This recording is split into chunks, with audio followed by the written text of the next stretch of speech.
Aí está. Pronto.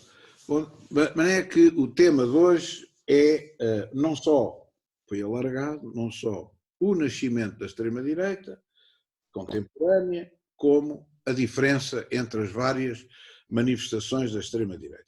Bom, em primeiro lugar, o nascimento da extrema-direita.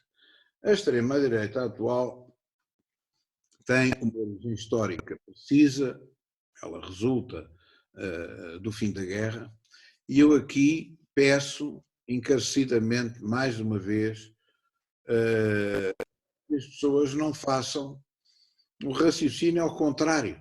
Quer dizer, como se a extrema-direita fosse ela própria um fruto do pensamento da extrema-direita, do pensamento racista, do pensamento nacionalista, que, obviamente, antecede o nascimento histórico da extrema-direita, que é do fim da guerra, da Primeira Guerra Mundial. Não é a filosofia que dá origem ao movimento social, não é a filosofia que dá origem à realidade histórica, mas sim as condições de vida, aquilo a que nós chamamos de uma forma, se quiserem, genérica de economia, mas se não quiserem chamar de economia, põem situação social, que já abrange tudo. É isso que dá origem, é isso que dá origem à extrema-direita. E esta simples realidade, e esta simples verdade, que se demonstra de uma forma empírica, ainda hoje os governos, com gente ilustre, muito iluminada, acabam por não perceber, porque eu não acredito que seja de propósito que estejam a alimentar o aparecimento e o engrandecimento da extrema-direita. Só se fossem mesmo muito estúpidos ou muito perversos é que isso aconteceria. Eu não acredito que isso aconteça, até por uma questão de boa vontade. Às vezes já não sei se estou muito certo, mas continuarei a insistir neste ponto. E, portanto, resulta daqui que não perceberam o processo histórico. As condições objetivas da economia e da sociedade é que determinam, criam condições propícias para o aparecimento ou não aparecimento de extremismos, designadamente da extrema-direita. Primeira, isto é a trave mestra principal. Se me construir uma genealogia da extrema-direita, a começar não sei aonde, eu digo, isto está errado. Está errado. Mas as ideias já lá estavam, claro. Mas as ideias é como as notas de um piano. Estão lá, mas é preciso que alguém carregue nelas, não é? Quer dizer, elas sozinhas não se produzem. As ideias estavam congeladas, existem ideias para todas as gamas, assim como existem notas para todas as gamas, assim como existem cores no arco-íris para todas as gamas. Só que elas só se tornam socialmente efetivas se tiverem condições para germinar, senão ficam lá, ficam lá. Algumas nunca saem de lá. Bom. Portanto, causas do aparecimento da extrema-direita. Causas. A Guerra de 14. A Guerra de 14 é simplificar, não é? Então, e antes não há? Mas há a situação, por exemplo, a criação da miséria urbana que vem com o industrialismo, a exploração desenfreada que o liberalismo provocou, designadamente no proletariado urbano e periurbano, enfim, tudo um conjunto de situações que, quando convergem, provocam a chamada tempestade perfeita. Nós estamos agora a ter uma tempestade perfeita. Já começou, eu ando-vos a avisar disto, portanto, vão ver outra vez o caos, vão ver outra vez a situação toda e vão ver, obviamente, uma ditadura transnacional com ADN do fascismo. Não se vai chamar assim, vai se chamar outra coisa qualquer, como nunca se chama sempre assim, mas o ADN está lá. Bom, qual é a tempestade perfeita? É a Primeira Guerra Mundial, a Guerra de 14-18, não é? 40 e tal milhões de mortos, não se lembram nunca de contabilizar os estropiados, aqueles que ficaram sem mãos, sem pernas, ficaram afetados pelos gases tóxicos, foram usados na guerra, mais enfim, famílias destruídas, mais desemprego, mais miséria que a guerra provoca, como é evidente, não é? A destruição da Europa era evidente. Bom, a queda dos grandes impérios, a guerra teve como efeito a destruição dos grandes impérios europeus, não é? O Império Austro-Húngaro, o Império Alemão, o Segundo Reich, não é verdade? E o Império Turco, por exemplo, que foi absolutamente fundamental para determinar o futuro das relações internacionais, e o Império Soviético, que cai em plena guerra na Revolução de 1917, ou nas revoluções de 1917, primeiro na Revolução Burguesa de Fevereiro e depois na Revolução chamada de Outubro, que foi em Novembro, mas não interessa, bolchevista. Bem, os quatro impérios, bum, com agravante, com a rapina daquilo que foi feito pelos vitoriosos, não tem outro nome, é uma rapina do Império Colonial Alemão, que foi partilhado como despojos de guerra, do próprio território alemão, Alsácia-Lorena, depois um dia mais tarde a ocupação do Ruhr, enfim, que foi feito em pleno território, a destruição da armada e das forças armadas alemãs, as imposições de guerra com tributos, impostos e indenizações de guerra impossíveis de pagar, com isto tudo, reparem, neste ambiente todo, desemprego, mutilados, milhões de mortos, ainda em cima disto vem, um mal nunca vem só, um mal vem a chamada pneumónica. A pneumónica, ou, também não sei porque é que embirram com o nome, inventaram este nome, mas é o que ficou, a gripe espanhola. Os espanhóis, agora também é a gripe chinesa. Bom, a gripe espanhola ou pneumónica, matou os pastorinhos de Fátima, matou mais de 100 milhões. Portanto, um mal no cabeça. Agora vejam bem em cima, vejam as fotografias da época, tudo de máscara, era assim, tudo de máscara, no meio da rua, 100 milhões de mortos pelo mundo fora. Uma loucura. Portanto, os mortos da guerra, os estropiados da guerra, os desempregados da guerra, a fome e a miséria, o desemprego, as carências, o custo de vida louco, sobretudo na Alemanha, onde a inflação era ao dia, não é? Já falei disso várias vezes, e em cima disto a gripe espanhola, que mata mais de 100 milhões de pessoas. Reparem o que isto provoca. Isto é a tempestade perfeita. Isto é a tempestade perfeita. Bom, e o governo, e os governos conseguem pôr mão nisto? Não conseguem. É impossível pôr mão nisto. Quer dizer, em boa doutrina não se consegue. Quando há uma tempestade perfeita, não é. Ora, mormente, numa época em que o Estado era um Estado minuto, o Estado era um Estado liberal, o Estado era o Estado do laissez-faire. Não vale a pena a gente intervir na economia, não vale a pena, não devemos intervir. O Estado é o Estado da ordem, da justiça, e pouco mais. O Estado não é social. E é aqui que o Estado falha por desadequação. Quer dizer, o processo histórico andou mais depressa do que a reforma do Estado, a adaptação da superestrutura. Ora, ainda por cima temos na Rússia uma vitoriosa revolução que diz, o senhor Lenin à frente, não é? Diz, operários de todo o mundo unidos, a nossa luta é uma luta internacional, não é? O próprio Cantiga, o hino da Internacional dizia isso mesmo, operários de todo o mundo, não havia cá países nem fronteiras, nós é que vamos criar emprego, pleno emprego, nós é que vamos dar habitação, nós vamos dar ensino gratuito, nós vamos dar cultura gratuita, nós vamos dar...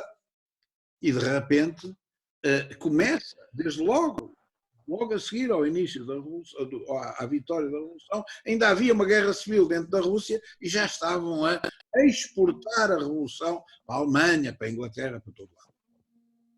E esse é que era o ideário marxista, não é? Leninista. Bom, caos nas ruas, tudo desfeito. E o que é natural que aconteça? Têm famílias, que têm não sei quantos mortos pela guerra, estropiados, têm não sei quantos mortos pela gripe espanhola, não têm de comer, não têm nada. Vivem no meio da rua, na maior das misérias, são explorados da forma mais indescritível. Não se revoltam. Quer dizer, não é normal que as pessoas se revoltem. Não é normal que a pessoa que não tem nada a perder parta tudo e mais alguma coisa, entre num desespero e aceite qualquer solução que lhe diga eu vou tirá-lo disto. Isto não é normal. É assim tão anormal, é assim tão difícil de perceber. Não é. É uma questão de bom senso e de boa vontade. Claro que para um senhor gordo, burguês, a fumar charuto e que acha que isto é tudo submundo e é para abater. Bom, continuaram na deles, coitados dos operários estão a morrer à fome, paciência. Ora bem, aquilo que é a massa social que vai apoiar quer a solução extremista do bolchevismo, quer a solução extremista que vai nascer na altura, oriunda da esquerda, chamado fascismo, é a mesma. A massa social é a mesma. Não é outra diferente. Não são ovnis. É o mesmo mercado. É neste contexto que aquela massa que está urbana, que está completamente desesperada, à espera de uma coisa qualquer que lhes tire daquela miséria, à espera que tirem deste pesadelo, que vai alimentar quer a revolta das ruas do bolchevismo, os comunistas andam fardados com uma espécie de milícia também a arrebanhar os descontentes urbanos, quer a extrema-direita que vai nascer. Essa extrema-direita nasce em primeiro lugar em Itália, com o Benito Mussolini. Mas voltando um pouco para trás, que era, atenção, que era de esquerda, que era socialista, que era do Partido Socialista, que era de origem, que era até dirigente menor do Partido Socialista. Vem sempre da esquerda. E por isso é que o fascismo tem algum ADN de esquerda. Por isso é que o Hitler chamou Partido Nacional, vamos ouvir a segunda palavra, Nacional Socialista. Ups, pois é. Dos trabalhadores da Alemanha. Não é um partido de nobreza, não é um partido de burguesia, é o Partido Nacional Socialista dos trabalhadores da Alemanha. Ups, pois é. Não gostam muito de ouvir, eu calculo, mas é assim. A história é o que é e não o que a gente gostaria que ela fosse. Ora bem, mas vamos voltando todo atrás. As condições da tempestade perfeita é que causam o aparecimento da extrema-direita? Sim. Em 1918, 17, a partir de 18, com o nosso Sidónio Pai, nós fomos precursores, Sidónio Bernardino da Silva Pais, e depois, em 19, aparece o Partido Fascista em Itália, a marcha sobre Roma, já conhecem a história. De maneira que, agora, voltando um pouco atrás e ir indo às doutrinas. O que é que foram buscar à prateleira da história, à prateleira das ideologias, para justificar? As ideologias são justificações. São justificações. Isto é, o que é justificar? Justificar é tornar justo. Eu tenho que tornar isto justo. Portanto, não me chega a chegar ali e dizer assim, agora vou dar porrada nesta coisa. Porquê? E o porquê? Eu não tenho imaginação para o porquê, vou ali à prateleira e vou tirar meia dúzia de doutrinas, que faço aqui uma salada russa e digo assim, cá está o porquê. Ora bem, qual é o porquê? O porquê tem, a meu ver, três grandes componentes teóricas que estavam ali, mesmo à mão de semear, para servirem de justificação. Por ordem, uma ordem qualquer, eu diria, o darwinismo social. O século XIX é o século das ciências naturais. É o século das ciências naturais, da geografia, da biologia, das grandes descobertas dessa área. Bom, e há um indivíduo que é ainda hoje fulcral, o célebre Charles Darwin, que, no fundo, muda a concepção que nós temos sobre aquilo que são as espécies, na sua obra fundamental, A Origem das Espécies, e depois noutra muito mais esquecida, que para nós é aqui mais importante, A Origem do Homem. Atenção, tomar boa nota. E como é que funciona o darwinismo? É pela seleção natural. E o que é? E isto está comprovado na natureza. Isto é demonstrável cientificamente. O que é a seleção natural? A natureza, natural, tende a selecionar os mais aptos e a eliminar os menos aptos. Isto é assim na natureza? É.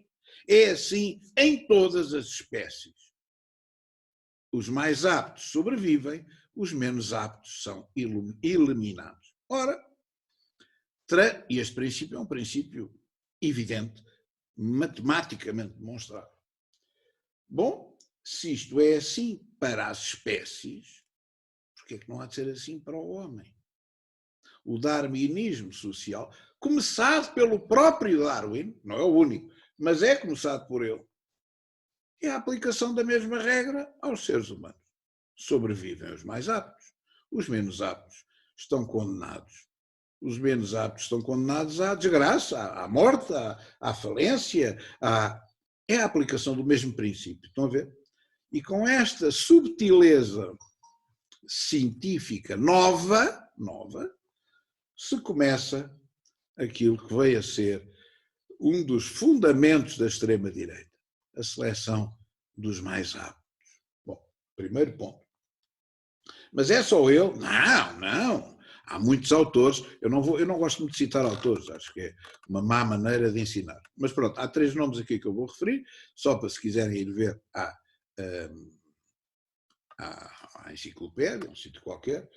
Em primeiro lugar, o célebre Herbert Spencer, que é o autor das leis da evolução, do evolucionismo.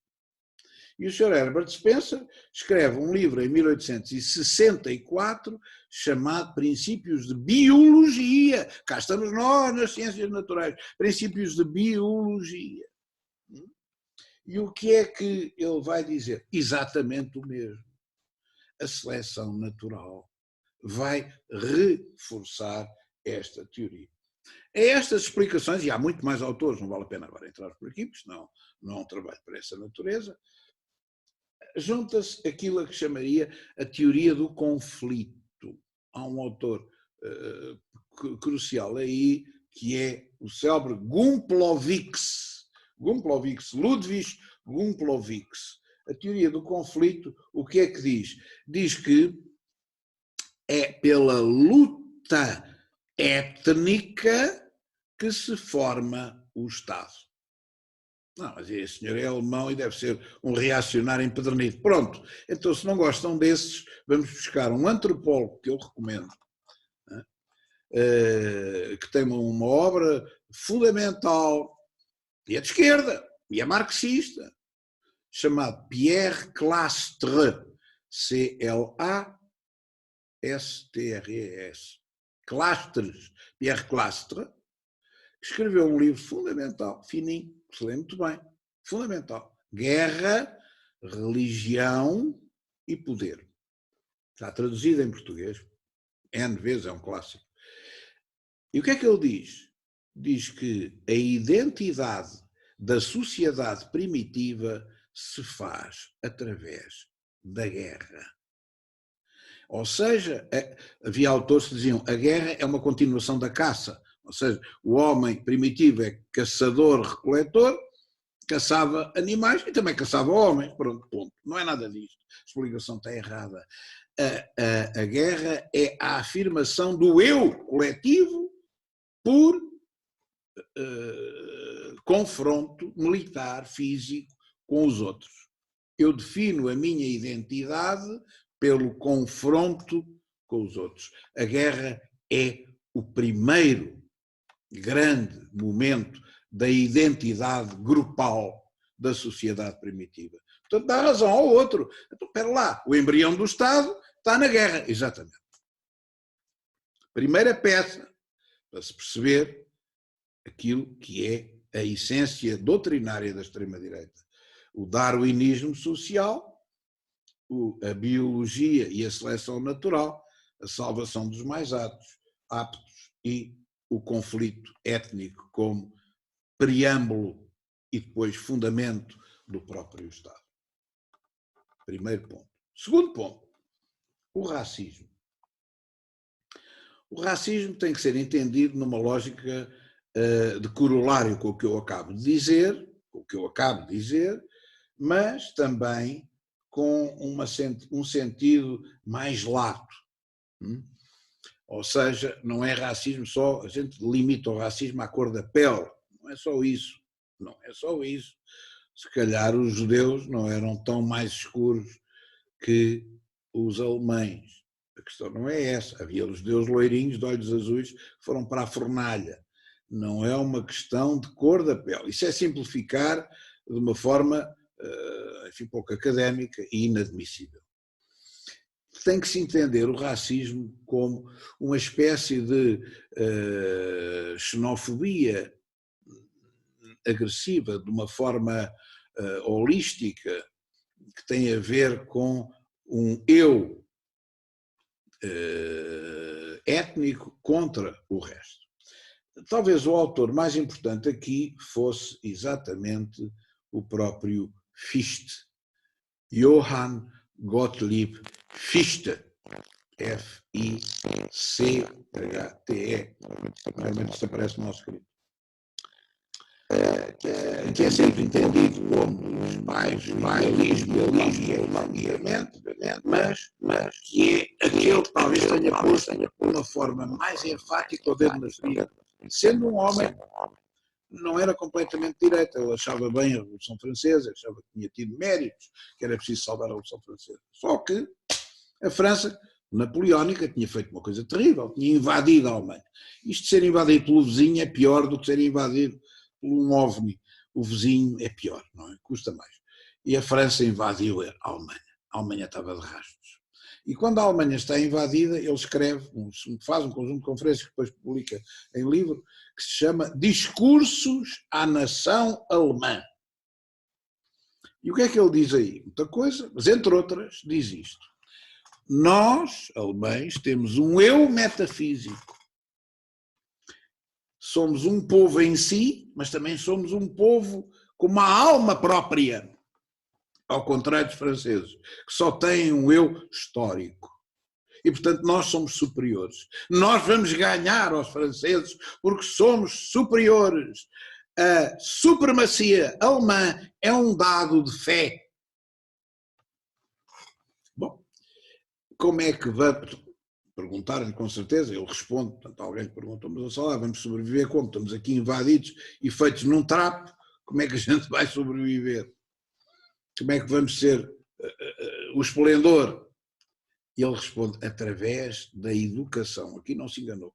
Eu fui educado por alemães desde a infantil. Não sei o que é que ele está a dizer. A disciplina, a precisão, a acuidade. Não tem nada a ver com... E fui educado ao mesmo tempo numa escola portuguesa e numa alemã. Uma era a anarquia e a outra era aquilo que deu a supremacia alemã. Não é sorte. Bom, de maneira que ele tinha a certeza que a Alemanha iria emergir e dirigir o mundo. De maneira que talvez seja este o autor mais referencial. Mas não é o único. Eu iria... Há um inglês, é fantástico, há um inglês, quase que eu atrever-me a chamar de traidor dos ingleses, porque larga a Inglaterra, vai para a Alemanha, escreve diretamente em alemão, e é um dos maiores continuadores desta teoria que pode existir. Um tipo chamado Houston Stewart Chamberlain, não há dúvida que é inglês, e que escreveu uma obra que em português seria traduzível por As Raízes do Século XIX, os fundamentos do século XIX. E ele diz, bom, o século XIX só chegou na Europa ao que chegou por várias heranças, a herança dos gregos, a arte grega, a literatura grega, a filosofia grega, o Império Romano, a disciplina do Império Romano, a Pax Romana, o direito romano, não sei o quê, mas tudo isto não seria nada se não fosse o gênio teutónico. O gênio teutónico foi quem conseguiu pegar nisto tudo, nos destroços destas civilizações e criar uma civilização vitoriosa. O século XIX tem um autor principal que reuniu estas peças todas para criar aquilo que era o esplendor óbvio do século XIX, o gênio dos teutões. Os teutões é a Prússia. Os teutões, para quem não sabe o que era, a Ordem Teutónica era uma ordem militar de cavalaria e que ocupava o que é hoje um bocado da Polónia e um bocado da Alemanha, enfim, a Ordem Teutónica. Bom, era esse gênio desses alemães, desse povo superior, que tinha conseguido a civilização do século XIX. E é isto que é pegado pelo ideólogo, pelo grande ideólogo do nazismo, um senhor chamado Alfred Rosenberg, que até nem era mal parecido, tem fotografias na net sobre o senhor Alfred Rosenberg, que não foi ministro do Hitler, e é o autor que criou, por assim dizer, uma espécie de continuação deste livro do Chamberlain, que ele chamou O Mito do Século XX. O Mito do Século XX. Este homem é um nazi primitivo. Ele adere ao Partido Nacional Socialista antes do próprio Hitler. Antes do próprio Hitler, quando o Hitler estava preso. Ele adere ao Arbeiterpartei em 1919, aliás, muito antes da prisão. Portanto, em 1919 nasceu o partido primitivo que deu origem ao partido nazi, chamava-se Deutsche Arbeiterpartei, uma coisa deste estilo, Partido dos Trabalhadores da Alemanha, ou do trabalho alemão, enfim. Bom, portanto, temos aqui mais uma componente, a componente racista que se prende com aquilo a que o mito dos arianos, o mito dos judeus, o mito dos mestiços e o mito dos negros. Estes 4 mitos raciais são fundamentais para se perceber isto que eu estou a dizer, mas enfim, vou partir do princípio que já sabem o que isto é. Bom, por conseguinte, aqui temos uma segunda peça fundamental para isto. Este racismo que tem a ver com o romantismo, tem a ver com a época do romantismo típica. É interessante ver que em Portugal também tivemos o nosso doutrinador, que é muito pouco conhecido. Nós somos maus para nós próprios. O doutor Mário Sá, que assinava para se distinguir dos outros Sás, com 2 As. Mário Sá. Sá com 2 As. E o doutor Mário Sá escreveu um livro que depois o doutor Salazar mandou apreender. Agora fizeram uma reedição facsimilada, que eu fui comprar a correr, porque gostaria sempre de ter este livro, e era impossível. Não sobravam meia dúzia em casa de pessoas que não tinham deixado. Ele apreendeu, mandou a PIDE apreender isto, e queimar a edição do Dr. Mário Sá. É verdade, curiosamente, o tal Dr. Salazar. Bom, e o que é que o Mário Sá chamou ao livro? A invasão do judeu. Portugal tinha sido invadido pelos judeus, não é mentira. Quando foi a expulsão feita pelos reis católicos Fernando e Isabel, no tempo do Senhor Dom Manuel, no tempo do Senhor Dom João II, e, aliás, traíram os judeus, disseram, não, vocês podem vir, mas têm que pagar aqui uma fortuna em ouro, mas podem ficar cá. Depois a seguir, afinal, têm que ser batizados à força. Não, a gente mudou de ideia. É Portugal no seu melhor, Portugal no seu melhor. Há sempre um impostozinho que é preciso pagar, há sempre uma leizinha que se troca a seguir para lixar. Portugal no seu melhor. Era assim, continua a ser, isto não é de hoje. Bom, e então, lá pagaram, coitado. Houve uns que foram embora, deixaram os filhos. A coisa era de tal maneira grave que, para os obrigar a dobrar, batizaram os filhos à força. Não, as crianças não, o Estado manda batizar à força. 600 crianças ficaram abandonadas sem os pais, porque os pais não dobraram. E disseram, eu não dobro. Então saio. Mas o filho não sai, fica. 600 e tal crianças foram utilizadas para colonizar São Tomé e Príncipe e morreram quase todas de malária. Bom, é os grandes costumes, não é? Tais grandes costumes que a gente acha que o nosso país tem. Nunca nos viram virados ao contrário. Bom, e por conseguinte, o Dr. Mário Sá escreve um livro notável, onde estão os meus antepassados todos do lado da minha mãe, tratados como cães. Estes tipos são a judiaria que veio agora com o liberalismo, o Pombal acabou com a diferença entre cristãos novos e cristãos velhos e eles assaltaram o poder. É mentira? Não, é verdade. Foram todos promovidos a juízes, a coronéis, a políticos, a ministros. É mentira, é verdade. Feitos barões, condes. É mentira, não é verdade. Estamos invadidos pelos banqueiros que vieram da judiaria, que tinham sido perseguidos pelo Santo Ofício, como, por exemplo, o Sr. Tota. É mentira ou é verdade? É verdade. E como o Sr. Burnet, como o Sr. Já lá vi. O fascismo e o nazismo e o salazarismo não assentam só em mentiras, como não há nada que consiga sobreviver que assente exclusivamente em mentiras e falsidades. Não pode ser, não. As pessoas têm olhos na cara. Pessoas vulgares também. Espera lá, isto é tudo, isto é uma peta. Não era uma peta, de facto, isto é pura verdade, aconteceu. É mensurável. Bom, só que isto é aliado à tal teoria da deficiência rássica, da deficiência étnica. Isto é uma gente má, é uma gente menor, é uma gente escumalhosa, que não presta. E que vem aqui para derrotar os verdadeiros lusitanos. Os lusitanos quem são? São descendentes do Sartório e do Viriato e daqueles visigodos e daquela gente toda que tinha entrado por aqui. E esta miscigenação é um horror, porque eles é que ficam a mandar nisto. É o livro do Dr. Mário Sá. O Dr.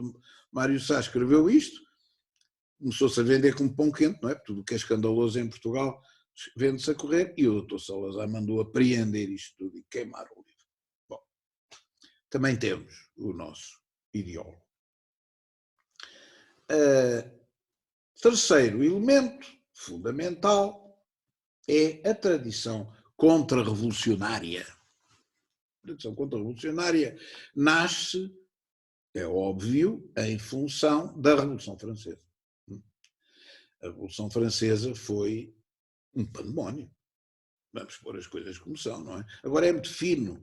Há imensa gente de direita, conservadores. Direita não serão, são do centro, convencidos que são da direita, que vão. Eu nunca iria na minha vida, alguma vez, fazer uma homenagem à Revolução Francesa, mas enfim, acham que são da direita, e lá vão, allons enfants, de lá para celebrar uma revolução que matou o rei, matou a rainha, andou a perseguir o clero, fez um massacre que é dos piores massacres da história da Europa, chamado a Vendeia. Eu recomendo muito que peguem basta uma enciclopédia destas online e vão ver o que foi o massacre da Vendeia. mataram velhos, crianças, tudo raso. Pois é, mas isso aí não se fala, não é? Porque, não vamos agora manchar a bandeira tricolor e a Revolução Francesa, que horror, isto é o fundamento de nós, portugueses, que aderimos a esta modalidade de história. Bom, e esta Revolução que invadiu a Espanha, invadiu Portugal e queimou esta porcaria, invadiu a Itália, invadiu a Suíça, invadiu tudo, até a Rússia, a Alemanha, como eu disse ainda bem há pouco. Estes é que são, de facto, a grande allons enfants coisa boa. Bom, e é contra isto que há pessoas com 2 dedos de testa começam a olhar para isto e dizem, isto é uma desgraça, isto não é bom. Porquê que isto é bom? É o progresso, só o progresso, mas égalité, mas andam a massacrar pessoas, isto é que é égalité, fraternité, isto é que é fraternité. Não estou a perceber.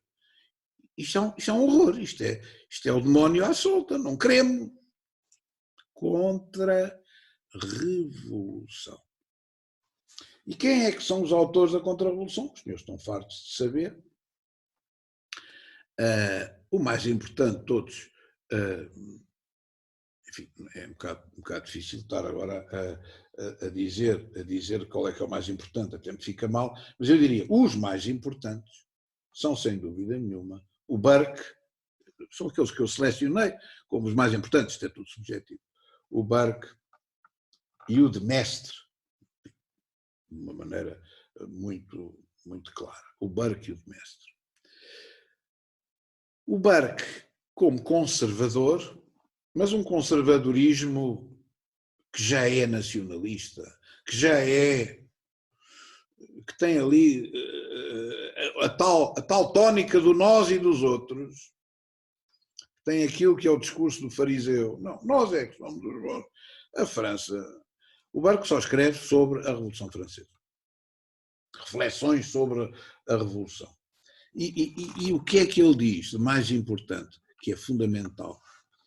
Faz a apologia do conservadorismo. O conservadorismo. O que é preciso é manter a tradição. Leia-se. O que é preciso é manter o ritual. No ritual não se toca. A Constituição deve ser uma Constituição histórica. A Constituição feita pelos franceses é uma Constituição racional. Deitaram fora uma Constituição histórica e fizeram uma Constituição lógica. É muito interessante, mas não vai durar. E não durou. Enquanto os ingleses ainda hoje têm a Magna Carta, Bill of Rights, etc. Aquelas peças todas que vêm desde 1215 e estão em vigor. Petition of Rights, o Act of Settlement, tudo isso está em vigor. Os outros já fizeram Constituição do Primeiro Império, do Segundo Império, da restauração monárquica do Luís XVIII, a Primeira República, a Segunda República, a Terceira República, a Quarta República, a Quinta República, nunca mais acertam, fora as revisões constitucionais pelo meio, fora Vichy, fora... Nunca mais se reencontrou, a França nunca mais se reencontrou. Porquê? Porque o padrão, tal como nós adotámos, este país resolveu seguir o exemplo francês, deitar fora a Constituição Histórica, matar reis e implantar a razão a fazer Constituições. E não a história a fazer Constituições. E isto é um fosso de abismo. Este contra-revolucionário é um contra-revolucionário histórico, conservador, tradicionalista. Em Portugal não se sabe o que é tradição. Tradição só serve para o folclore, que é uma coisa que cristalizou nos fatos do século XIX. Não é nada disso. A tradição cria-se. Os ingleses criam tradições. A tradição é dinâmica, é um ritual que se consagra, que permanece, que fica igual, na essência, pode mudar na forma. Não vale a pena explicar isto a portugueses, porque os portugueses não são capazes de perceber o que é isto. Bom, e fazem mal, mas pronto, não faz mal, cada um é como é. Portanto, aqui a ideia do Burke é atacar a Revolução como uma espécie de resistência tradicionalista, de resistência pela pela vivificação do modelo histórico continuado, dinâmico. O de Mestre, não. O de Mestre, como o de Bonaldo, eu hesito sempre em escolher o de Mestre e o de Bonaldo, mas eu acho que o de Mestre, apesar de tudo, é mais interessante, porque ele foi a favor da Revolução Francesa de início, era um jovem, boa ideia, vamos fazer uma revolução. Depois começa a haver aquilo e torna-se num contra-revolucionário. E a parte que me interessa mais do de Mestre, toda a gente diz a mesma coisa, é um ultraconservador católico. Isso é uma consequência, isso é um corolário. Bom, ele é providencialista, isso não interessa nada, é um corolário. O que é fundamental?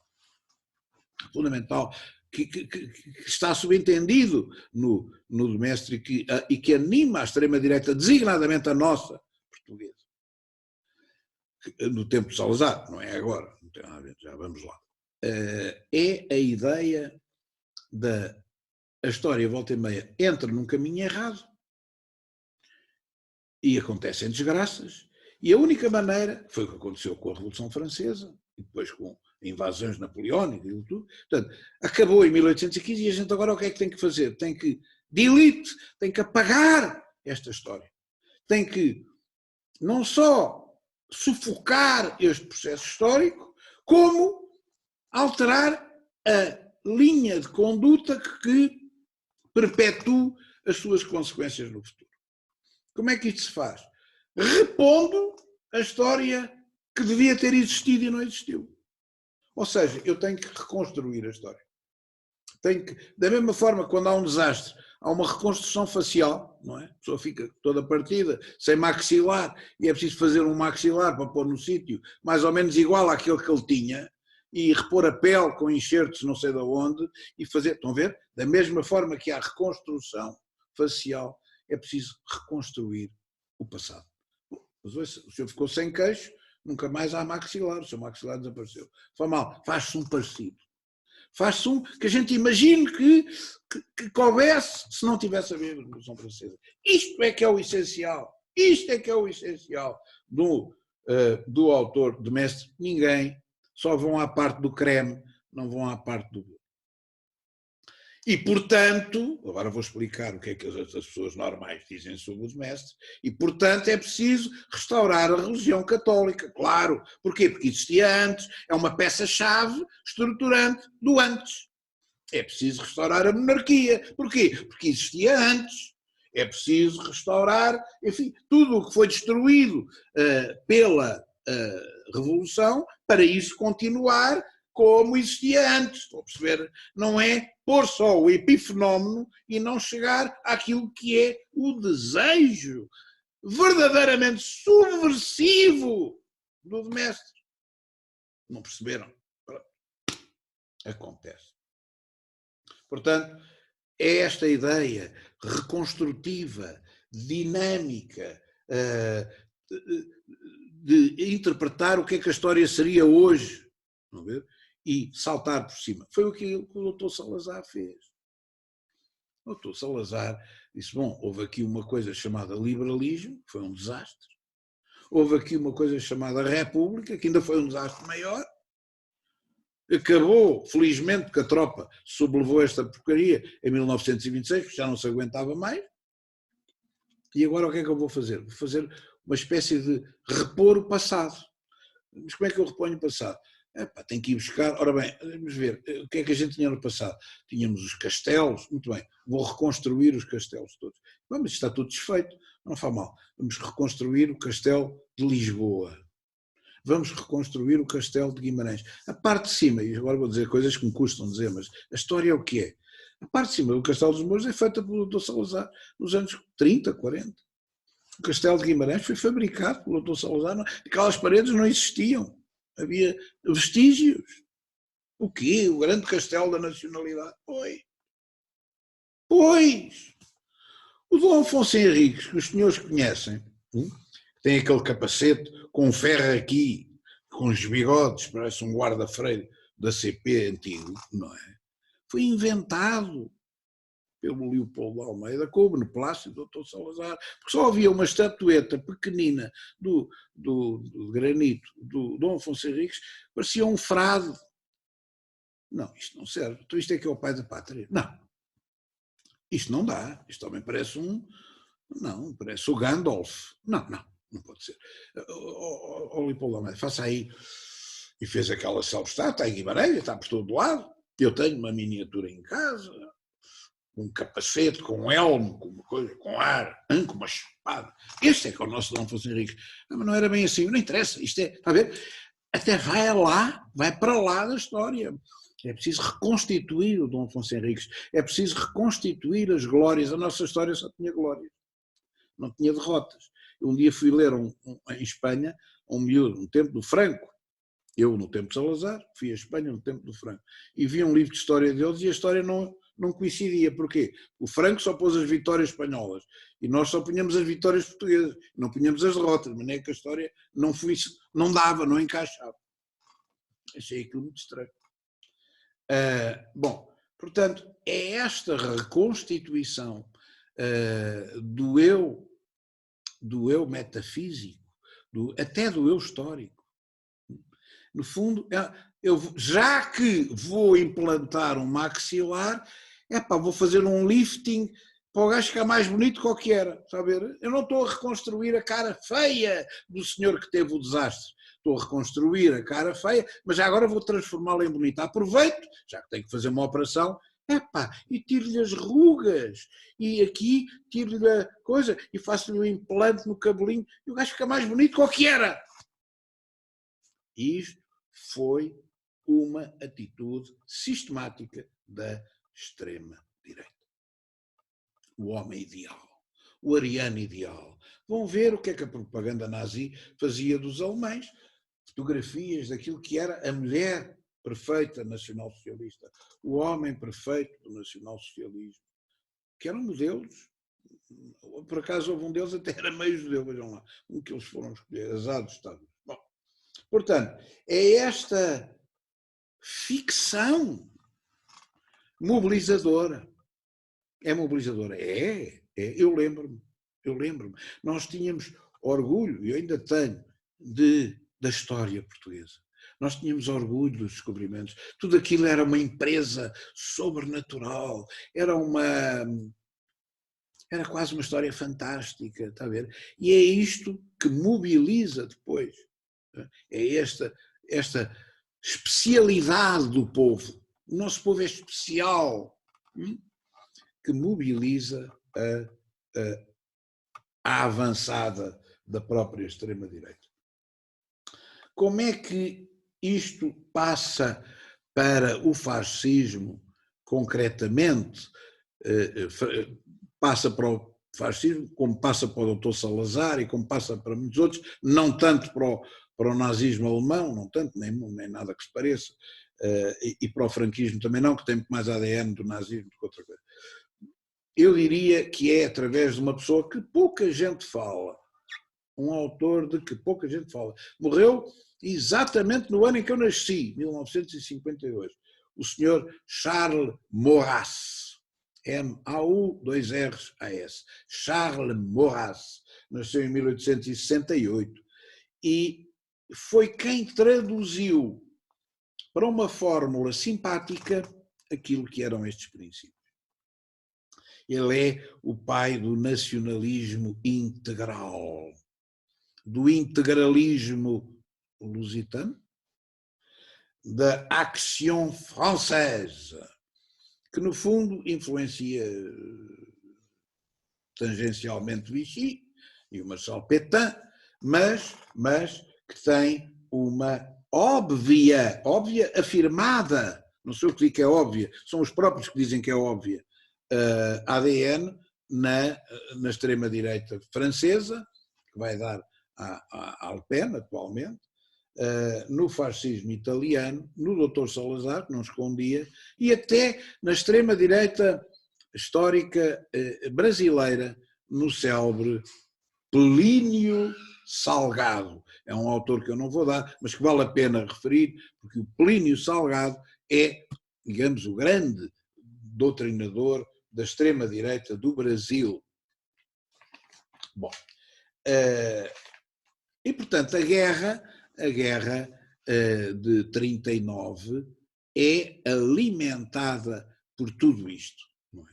O desejo de vingança da Alemanha contra a França, mas também de criar o terceiro Reich, a ideia de que a nação alemã tinha uma especialidade de organização, uma capacidade de organização espacial que tinha que ser unificada em termos territoriais. Onde há alemães, aí há a Alemanha.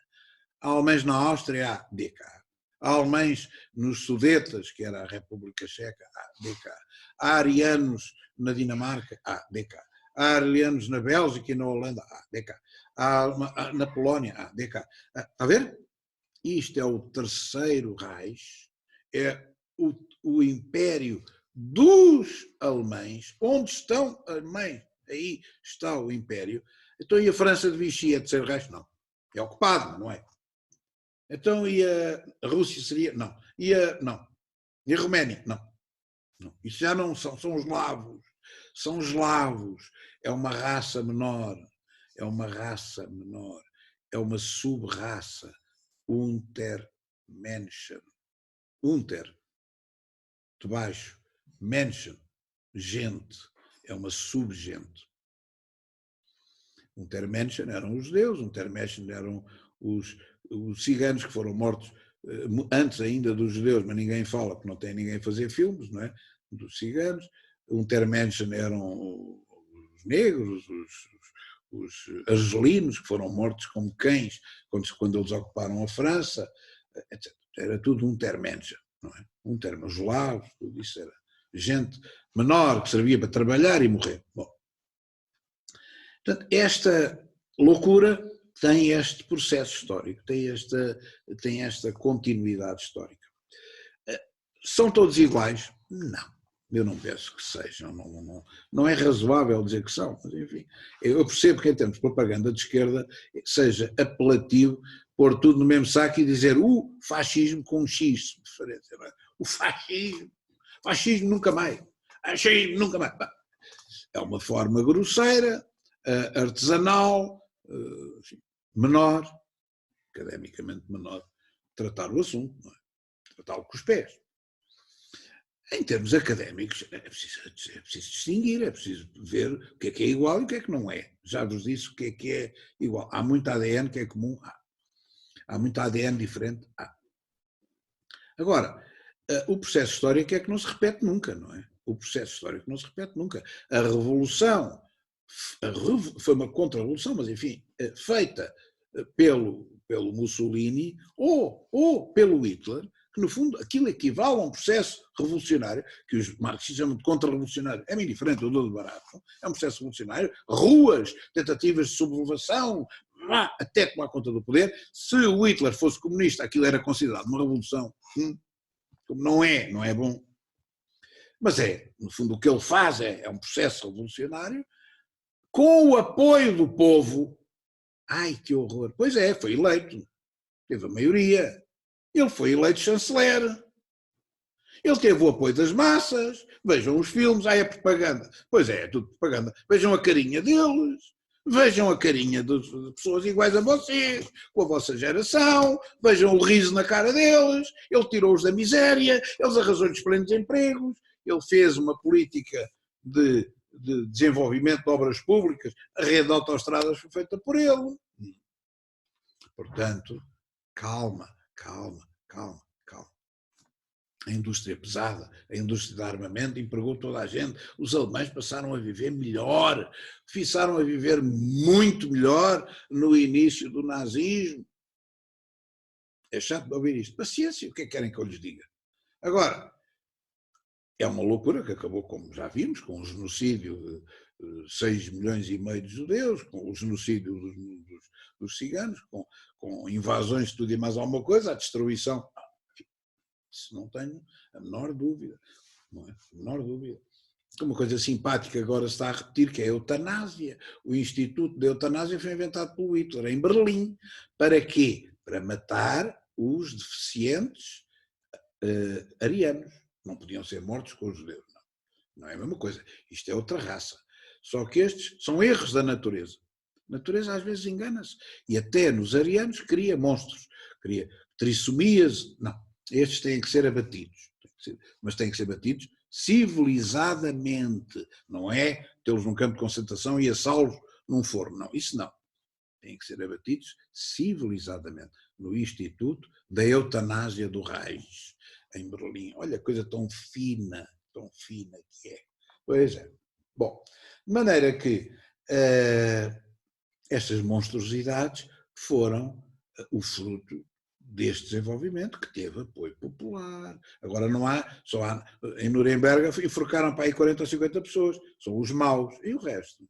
E o resto da população que fez isto até ao fim? Nada, tudo a assobiar para o lado, não havia nazis. Que engraçado.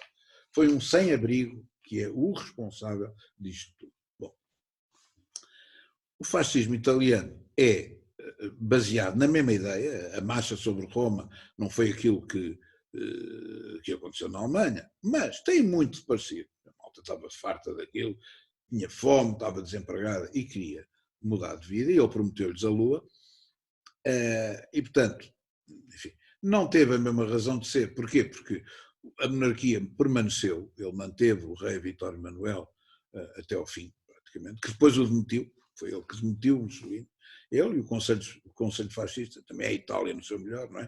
Que ele estava invadido, já agora vamos demitir o Mussolini, ele depois só foi salvo pelo Hitler e pela SS da prisão para constituir uma pequena república fascista ao norte, que servia de estado tampão para os alemães, que é a República de Salò, ou República Social Italiana, foi o último Estado fascista, e ele chefe de Estado. Bom, mas isto é feito à italiana. Havia a Igreja Católica, não é verdade? O Papa, era preciso um trade-off com a religião católica, com a máfia ajudava a Igreja. É a Itália, é a Itália. A Itália não é a Alemanha, não é por acaso que não é. Não é por acaso, não é uma questão de sorte, é que não é. Não é? Há esta coisa da latinidade e, portanto,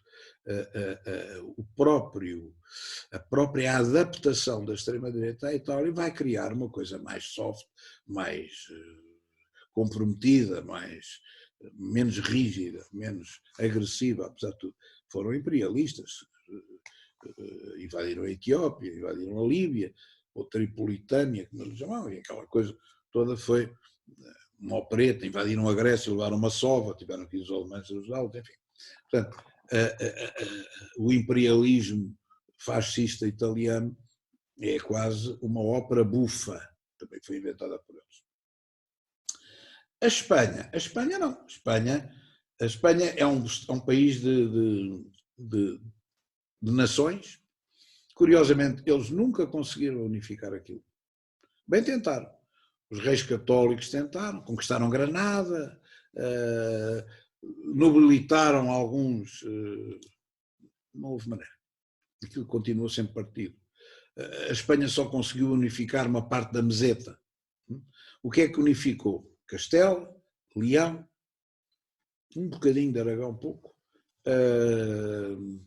a zona da Extremadura, Andaluzia, pouco mais. Não conseguiu nacionalizar a Galiza, mas nunca conseguiu nacionalizar os bascos, nem os catalães. Apesar de que as ilhas que pertenciam à Catalunha, não é verdade, as ilhas atlânticas tenham sido, apesar de tudo, razoavelmente nacionalizadas. É curioso, nunca conseguiram, nem com os reis católicos, nem com o Carlos V, Carlos I de Espanha, e com os seus descendentes diretos, que foram grandes reis, chamados Áustrias, os Áustrias, que eram Habsburgo, Filipe II, Filipe III, Filipe IV. Não houve maneira. Nem o Franco conseguiu. Una, grande e livre. Pois sim, vê-se que é una, vê-se, é olhar para lá. De facto, nunca conseguiram abater aquelas diversidades. Aquilo que nós conseguimos, que é, de uma manta de retalhos, criar uma unidade. Onde é que estão os judeus? Estão infiltrados no ADN da população toda. Onde é que estão os muçulmanos? Estão infiltrados no ADN da população toda. Onde é que estão os visigodos? Estão infiltrados. Onde é que estão? Não há nada. Não há. há um povo português, não há mais nada. Isto é um modelo único, que foi feito por nós e que nós exportamos para o Brasil, que nós exportamos para Cabo Verde, não é? E que nós exportamos para São Tomé, são tudo mestiços. Cabo Verde só tem mestiços. Nós só temos mestiços. O Brasil só tem mestiços. Não há nada a fazer. Este modelo não tem nada a ver com o espanhol. O modelo espanhol é... Não, nós outros falam todos a mesma língua, mas é uma língua veicular. Bom, e o Franco é um jovem general que está do outro lado do estreito, em Ceuta, em Melilla, e a República é um caos. As repúblicas em Espanha dão sempre para o torto. Se implantarem outra vez, dá para o torto outra vez. Porquê? Exatamente por causa da diversidade. A seguir, quem é o Presidente da República? É outro castelhano? É outro... Não, vai ser um galego? Como é que é? Melhor é não ser nada, que é o caso dos reis que são franceses, são Bourbon, vieram de França. De maneira que não pertencem a nada, andam a boiar por cima.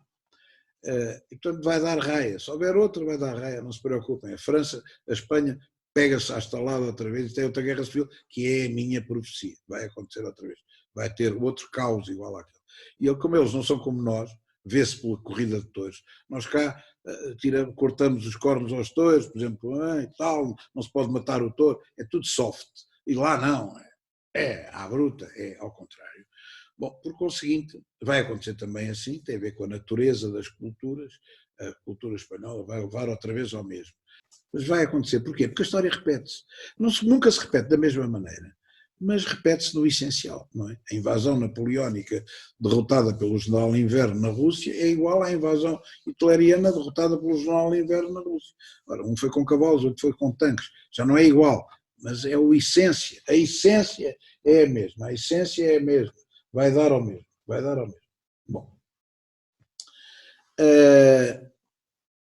Por conseguinte, o que é que diferencia? Diferencia a própria gênese do processo é diferente. No caso espanhol há uma revolta militar que entra pelo sul, não é? É natural, estavam do outro lado de Ceuta e Melilla, o exército entra pelo sul, entra pela Extremadura e há uma série de generais que vão aderindo ao Franco. E eu estou consigo, eu também. Começa pela Extremadura, depois lá em cima, depois junta-se a um movimento de extrema-direita carlista que existia lá em cima, nas Astúrias, que eram os requetés, que tinham uma borlazinha pendurada para a frente, os requetés eram carlistas, não tinham aceito nunca a descendência feminina como representante da coroa, eram descendentes dos Carlos, havia vários Carlos, por isso é que eram carlistas. Depois, ainda hoje há carlistas, minoria. Portanto, no fundo é isto, não é? Quer dizer, há uma coligação militar à qual nós ajudamos e que apela para a intervenção nazi na guerra civil. O Hitler agradeceu muito, porquê? Porque precisava fazer treino real com um novo avião que ele tinha inventado, que era o Stuka. Stuka tinha as asas faziam uma espécie de um ângulo, era um caça-bombardeiro de ataque ao solo, tinha uma sirene na ponta, porque quando picava e mergulhava para largar as bombas, aquilo apitava e aterrorizava, o terror, era uma arma. Começava a tocar aquela sirene, as pessoas ficavam desbaratinadas e tal, depois largavam as bombas. Os Stukas foram ensaiados na Catalunha, não é verdade? É daí que vem aquele célebre quadro, não é verdade, do Picasso, não é? Com que tem um touro, não, e tal, tem a ver com esse ataque gigantesco nazi. O Franco depois retribuiu e criou uma legião de voluntários para irem ajudar o Hitler na frente russa, a Legião Condor, mas isso não significa que ele tivesse sido pró-nazi. É um pouco a teoria, dar com uma mão, tirar com a outra. Porque quando o Hitler quis invadir a Península Ibérica, ele disse, não, por aqui não passa. se não ponha o meu país todo em guerra contra si. E ele parou em França, pelo simples não. Isto é para ser invadido, mas o Franco não deixou. Não foi o Dr. Salazar, foi o Franco que não deixou. De maneira que não é bem verdade. O Dr. Salazar teve uma política também hábil, notável, que eu acho que devia ser a política atual do governo português, chamada o princípio do, como é que isto se chamava? Da neutralidade colaborante. Notável, é um gênio aquele senhor. Neutralidade colaborante, isso é um contrassenso. Pois é, mas ele fez. O que era a neutralidade colaborante? Era assim, nós somos neutrais, não nos metemos nesta guerra. Como somos neutrais, podíamos fazer como a Suíça, que é fechar as portas e não faz nada e fica ali quietinha. E não, se não vamos é colaborar com os dois lados. Mas isto é uma coisa surrealista. Como? Sim, por exemplo, os nazis precisam de wolframio para as armas e nós vendemos wolframio aos nazis. Os ingleses também precisam de wolframio, nós também vendemos aos ingleses. Os ingleses precisam de uma base militar, a gente empresta-lhes a terceira, a base das Lajes. Os alemães querem ter espiões em Lisboa, vêm para o Hotel Atlântico, foi agora demolido. 1 ano, ou 2 ou 3. Com a bandeira, cruz suástica, fotografias, o hotel com a cruz suástica a flutuar. A Hitlerjugend, a juventude hitleriana, precisa de ir treinar para Portugal. Veio treinar como cidade portuguesa. Como é que eu sei? O meu pai foi destacado para fazer manobras, era da cidade portuguesa.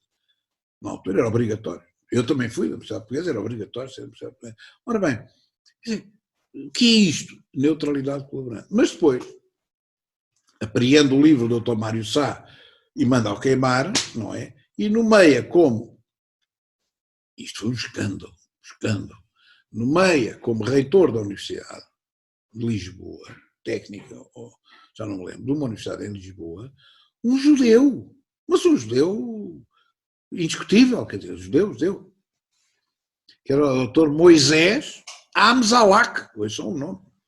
O quê? Sim. E faz o célebre discurso.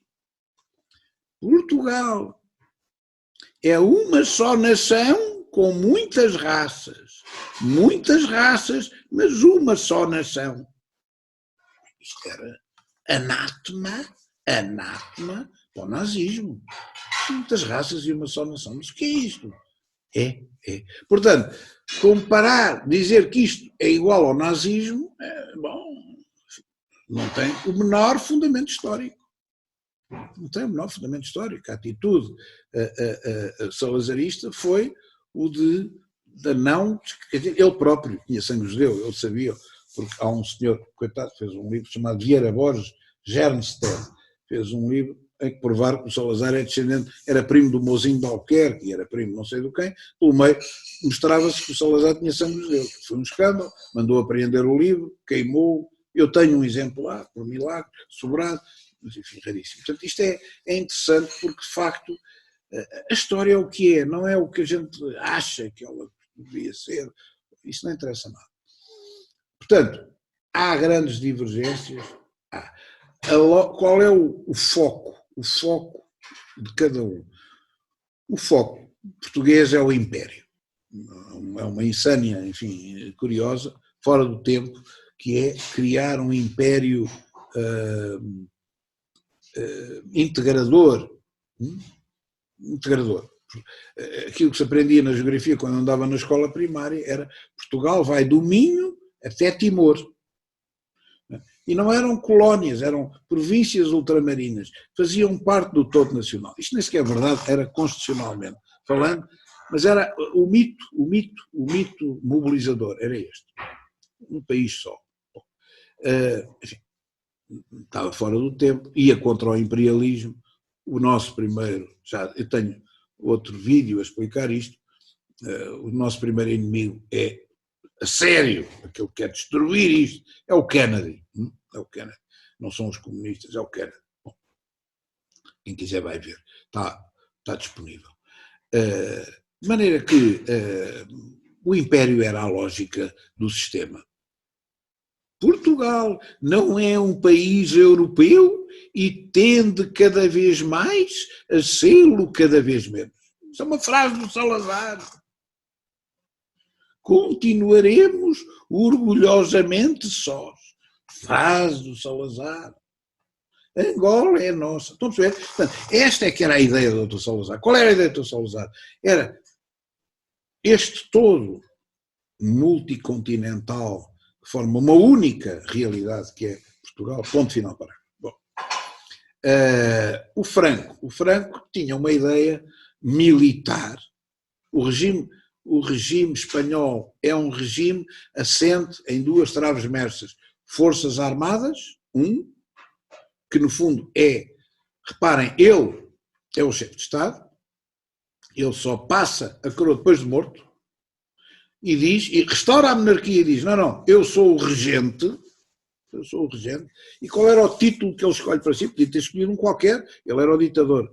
Generalíssimo. O generalíssimo Franco.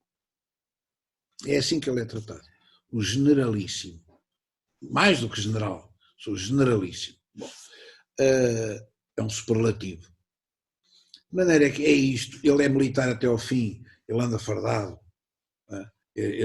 A ideia de que as Forças Armadas são a estrutura essencial para a Espanha era uma ideia, o próprio rei a seguir aparece sempre fardado, a ideia de que é preciso continuar a exaltar as Forças Armadas, a exaltar as Forças Armadas. Bom, de maneira que, segundo a Igreja Católica como estruturante da Espanha, a Espanha dos reis católicos, a Espanha do Tratado de Tordesilhas, a Espanha, esta Espanha, dos santos, do São Pedro de Alcântara, esta Espanha é a Espanha do Franco. E, portanto, também não tem muito a ver com o Hitler. O Hitler perseguiu os católicos. Não é? O Hitler criou uma região pagã, uma nova religião, não é?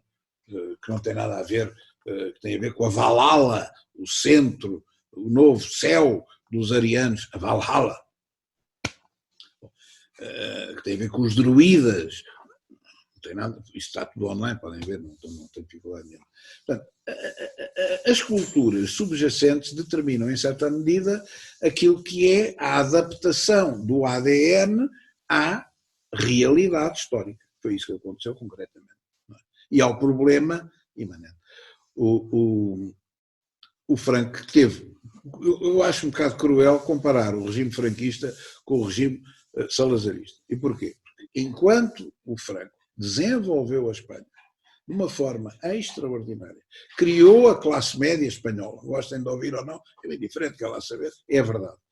Criou a indústria espanhola pesada, os caminhões, os carros, a SEAT,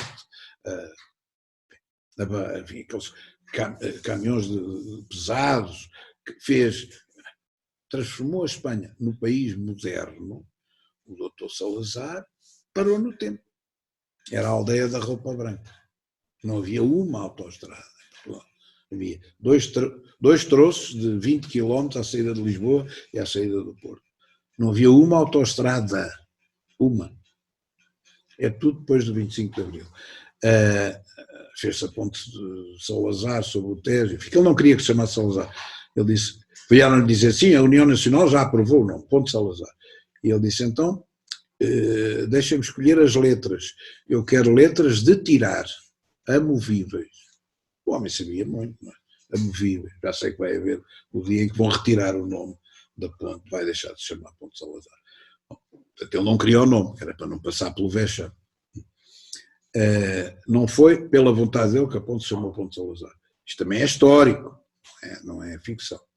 Estão a ver, portanto, esta questão é uma questão importante, é perceber a diferença cultural da cristalização da extrema-direita. Bom, eu ainda queria fazer uma pequena nota, já o tempo vai adiantar e vou fazê-la, mas vou fazê-la com uma referência bibliográfica. Eu escrevi um livro, dois, um deles está acessível, que fala sobre a extrema-direita nova. Eu vou pôr aqui, não sei se os senhores estão a ver, vou aproximar. O fim de um tempo, a conjuntura internacional em colapso.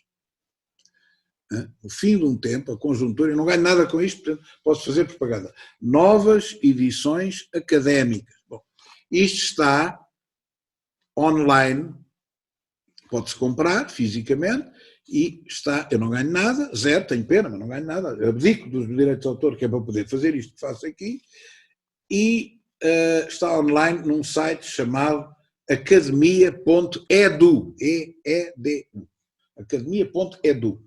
Baixam isto e veem a parte que diz respeito à extrema-direita. E melhor que isto, no livro, um dos livros que eu gosto mais de que escrevi e que se chama As Portas de Dante. As Portas de Dante. Este exemplar é do Brasil, é da editora Revan. Portanto, os amigos brasileiros não podem dizer não tem hipótese de comprar um, não. Tem na Revan. Tem na Revan. A Revan do Rio tem e manda para casa. E tem o ponto 8.8, que é o que mudou na extrema-direita. A nova extrema-direita. Eu, provavelmente, hoje não tenho tempo para falar disto, mas farei uma outra gravação só sobre este tema que eu penso que vale a pena, é a diferença entre a extrema-direita antiga da extrema-direita moderna. Este livro, As Portas de Dante, tem isto bastante pormenorizado, ponto por ponto. O que é que mudou? Como, por exemplo, dê lá um exemplo para a gente não ficar com sede. Muito bem, mudou a coreografia. A coreografia da extrema-direita mudou completamente. Olhem para o que era a milícia fascista, olhem para o que era a milícia nazi, olhem para o que era a Legião Portuguesa, olhem para o que era a Mocidade Portuguesa, olhem para o que era a Giovinezza fascista, com hinos e fardas, e olhem para a Falange espanhola. Acabou. Não há. Eu outro dia olhei para uns tipos da extrema-direita com a cabeça rapada e com cruzes suásticas gravadas no pescoço e na careca e nos braços, e olhei para aquilo e digo assim, estes senhores, se tivessem vivido no Terceiro Reich, eram queimados, porque isto era considerado uma atitude contra aquilo que é o primor do modelo do belo ariano. Eram queimados. A coreografia mudou completamente. A extrema-direita hoje é a senhora Le Pen. É uma senhora bem parecida, aquilo que normalmente se diz chamar de beautiful people. Beautiful people. O Haider da Áustria, beautiful people. Os italianos, eu não vou dizer nomes, os Salvinis, não sei, beautiful people, quer dizer, não são gajos fardados, milicianos, como, não, pessoas de gravata, simpáticos, iguais aos outros, estão a ver? E isto é completamente diferente, não tem nada a ver com a atitude, com a exibição, com a coreografia da extrema-direita dos anos 30, 40, 20, 30 e 40, não tem nada a ver. Mudou isso, depois mudou muito mais, mas isso, enfim, dá ao sol. Agora, há uma coisa que está comum, e que o centro, mais uma vez, não quer ver, é que a culpa é sempre do sem-abrigo marginal que de repente chega a chanceler. Não, a culpa não é do sem-abrigo. A culpa é das condições materiais de existência. E aquilo a que, de uma maneira geral, as pessoas normais, não sou eu chamo-lhe invasão, mas as pessoas normais chamam migrações e imigrantes muçulmanos, coitadinhos, é uma das causas, vai ser uma das causas da vitória da extrema-direita, que já está, obviamente, em curso. Porquê? Porque há uma parte da humanidade que não gosta disto.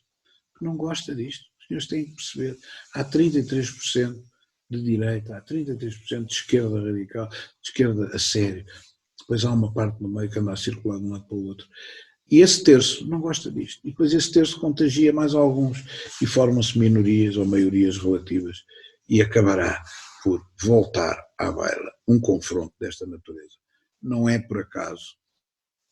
Não vale a pena esgrimir ideias. as ideias são todas indemonstráveis. De uma maneira geral, as ideias são todas más. É uma coisa curiosa. Não prestam. Estas ideias políticas todas não se aproveitam nada. É tudo péssimo. Mas o que é facto é que quando chegam rampas da história em que as coisas começam a resvalar, dificilmente param, a não ser quando batem.